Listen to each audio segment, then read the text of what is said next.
Hello friends, welcome to Sambar classes. Mechanical properties of fluids या chapter मध्ये आज आपण एक एक्सप्रेशन स्टडी करणार आहोत. कशासाठी असेल ते प्रेशर, पण ओनली प्रेशर नसून ते असेल एक्सेस प्रेशर. बघू आजचा topic expression for excess pressure. आणि त्यासाठी तो जो लिक्विड, त्या लिक्विडचा काय कन्सिडर करणार आपण, ड्रॉप. हा तो ड्रॉप आहे. आता या ड्रॉपला त्याचे काय असेल, रेडियस किती कन्सिडर केली, आर. आणि असं विचार करा की ती जी रेडियस आहे ती स्मॉल अमाउंट ने काय झाली, इन्क्रीज झाली. मी डॉटेड लाईनने हा दुसरा सेक्शन दाखवतो. सेंटरचा काय आहे तो ड्रॉप, म्हणजे ज्या ती तो ड्रॉप फॉर्म होतो म्हणजे तिथे काय असणार, त्याचं प्रेशर कोणतं असेल ते पी आय, इनसाइड प्रेशर. आणि साइडला पण असेल ते असेल आउटसाइड प्रेशर. आणि हा त्याची जी रेडियस ते कितीने वाढली, व्हेरी स्मॉल इन्क्रीज झाला, तो असेल डेल्टा आर.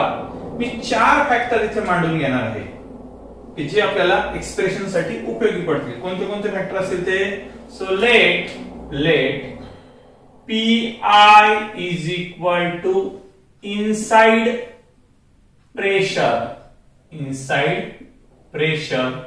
of drop.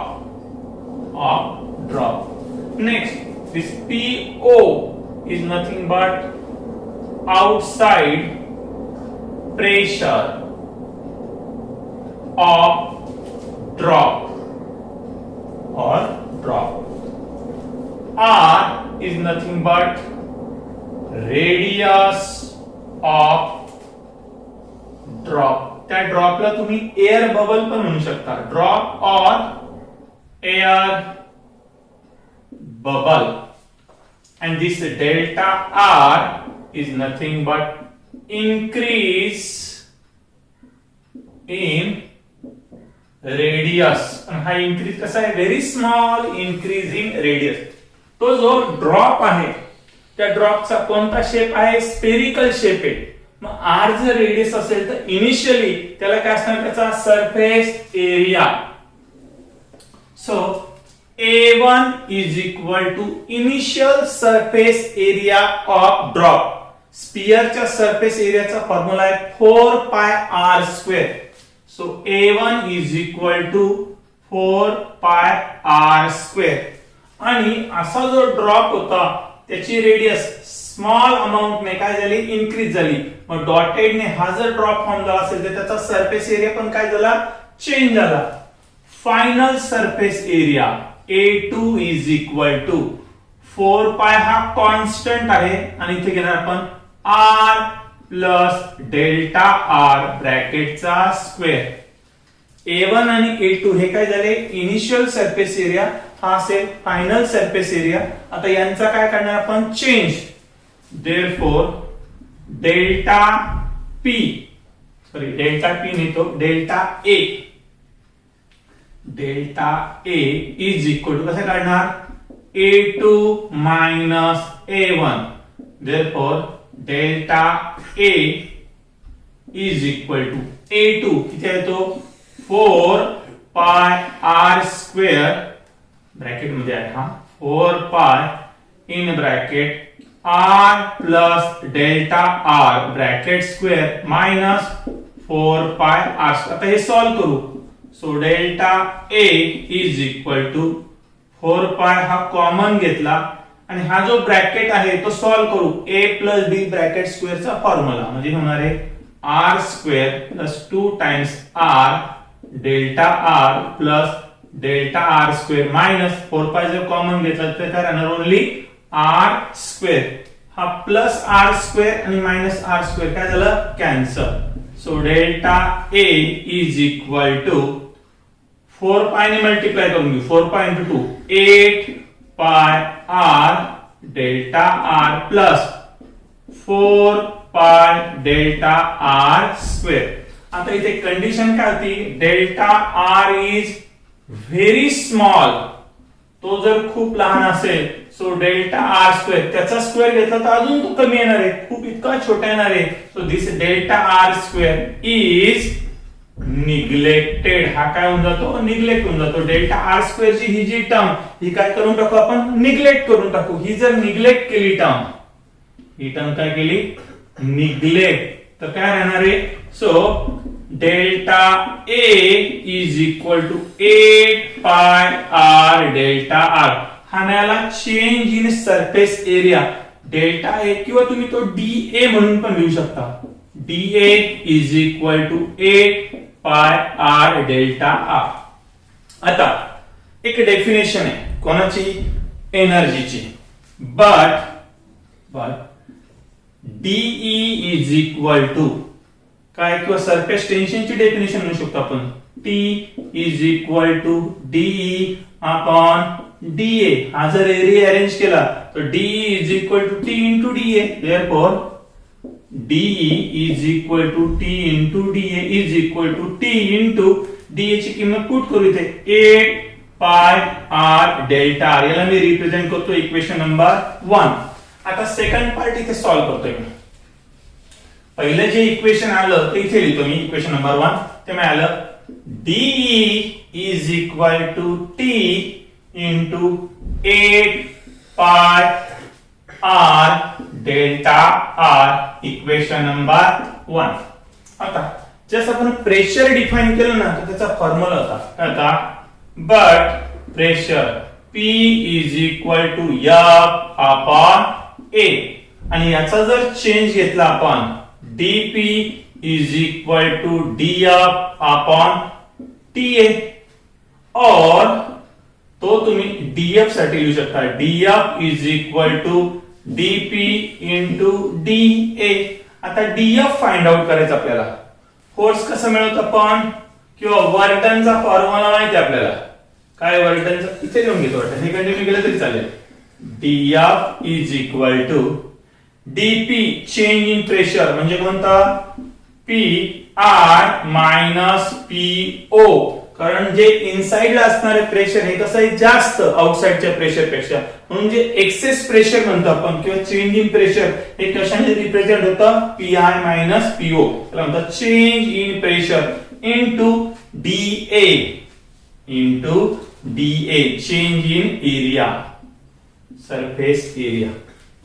आता हा जो फोर्स आहे किंवा वर्क डन म्हणतो आपण, also work done dW equal to force into displacement. पण इथलं जे डिस्प्लेसमेंट आहे हे किती आहे, डेल्टा आर. हा जो चेंज आहे याला म्हणतो आपण dF. ही व्हॅल्यू इथे पुट करून देऊ. Therefore dW is equal to dF म्हणजे काय, PI minus PO into DA into delta R. dW is equal to PI minus PO into DA into, याला दिलं मी इक्वेशन नंबर सेकंड. दोन इक्वेशन मिळाले. एक पहिले बघा, D इज इक्वल टू, आता वर्क डन म्हणजे सी काय असते, एनर्जी. इथेच तुम्ही लिहू शकता इज इक्वल टू DE. दोघांचे एलएस कसे same, from 1 and 2, from 1 and 2, from 1 and 2. इथे ही साइड काय आहे, PI minus PO into change in area into delta R is equal to ही right side T into 8 pi R delta R. दोन्ही साइडचा हा delta R काय केला, cut केला. सो PI मायनस PO हा जो डेल्टा ए तो या साइडला गेला, T into 8 pi r divided by delta A.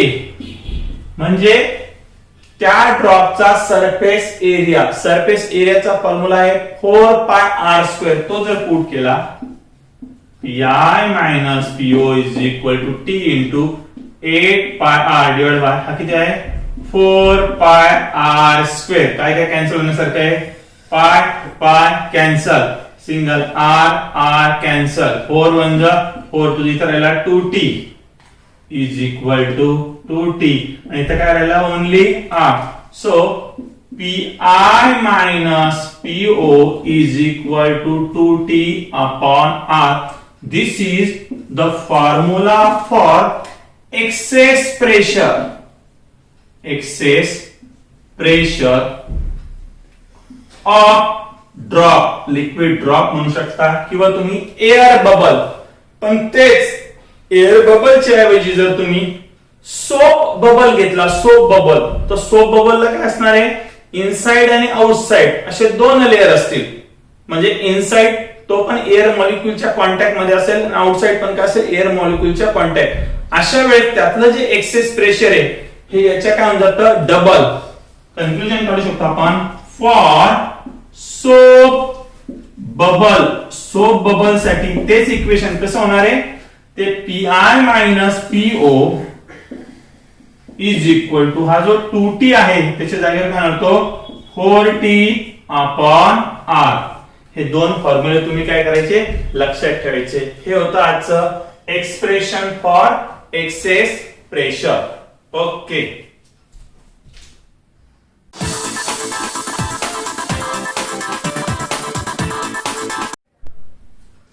Okay, आता टॉपिक आहे तो कॅपिलरी ऍक्शन और कॅपिलॅरिटी. आता काय असतं ही कॅपिलरी ट्यूब? केमिस्ट्री लॅब मध्ये बऱ्याच वेळा एक्सपेरिमेंट करताना तुम्ही ती ग्लास ट्यूब यूज करता. काय यूज करता तुम्ही, ग्लास ट्यूब. बघा इथे ग्लास ट्यूब आणि कॅपिलरी ट्यूब यांच्यामध्ये काय सिमिलॅरिटी आहे, ही आहे ती ग्लास पासून बनलेली ग्लास ट्यूब आणि इथे बाजूला दाखवतो मी ही कॅपिलरी ट्यूब.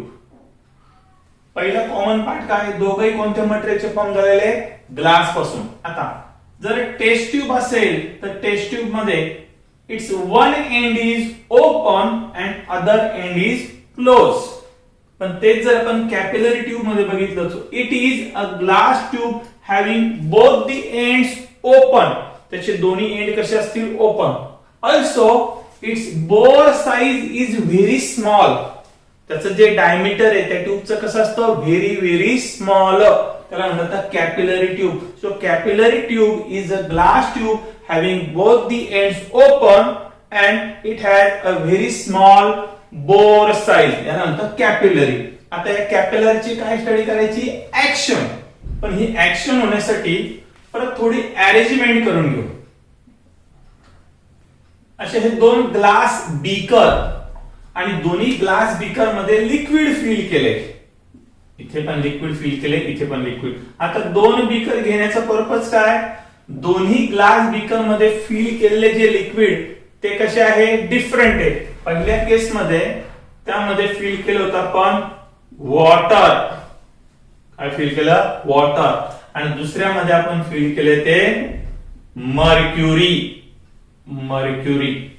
आता प्युअर वॉटर नसेल, इम्प्युअर वॉटर, तर यांचे जे सरफेस आहे हे सरफेस कसे असतील, डिफरंट असतील. याचा सरफेस असेल कॉनकेव्ह आणि याचा सरफेस असेल कॉन्व्हेक्स. याचा अँगल ऑफ कॉन्टॅक्ट कसा असेल, ॲक्यूट अँगल. याचा अँगल ऑफ कॉन्टॅक्ट कसा असेल, ऑप्टिस अँगल. आता ही जी कॅपिलरी, ही कॅपिलरी यामध्ये काय केली, डीप. तीच कॅपिलरी याच्यात परत काय केली, डीप.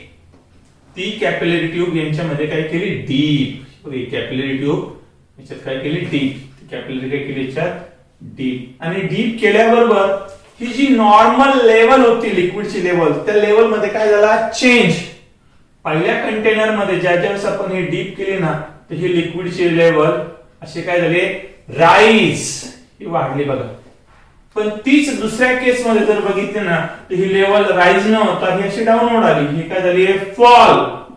ही लिक्विड काय झाली, लेवल फॉल झाली. ही ऍक्शन झाली. एका कॅपिलरी ट्यूब मध्ये जी वॉटर किंवा इम्प्युअर वॉटर असणाऱ्या कंटेनर मध्ये ती जर डीप केली तर त्याची जी लिक्विड लेवल ती काय झाली, राईज. सेम कॅपिलरी ट्यूब जर मर्क्युरी फिल केलेल्या त्या बीकर मध्ये जर डीप केली तर त्याची लेवल काय होते, डाऊन होते. ही जी ऍक्शन झाली ही कुठे झाली, इनसाइड द कॅपिलरी ट्यूब. बाहेर होत नाही, ही ऍक्शन कुठे होते, इनसाइड. आणि अशा ऍक्शनला म्हटलं तर कॅपिलरी ऍक्शन. आणि तो एक फेनॉमेना आहे फिजिक्स मधलं. काय, द फेनॉमेना ऑफ राईज और फॉल ऑफ लिक्विड लेवल कुठे, inside the capillary tube is called capillary action. एकदा रिपीट करतो मी. The phenomena of rise or fall of liquid level inside the capillary tube is called capillary action or it is also known as capillarity. ही झाली capillary action.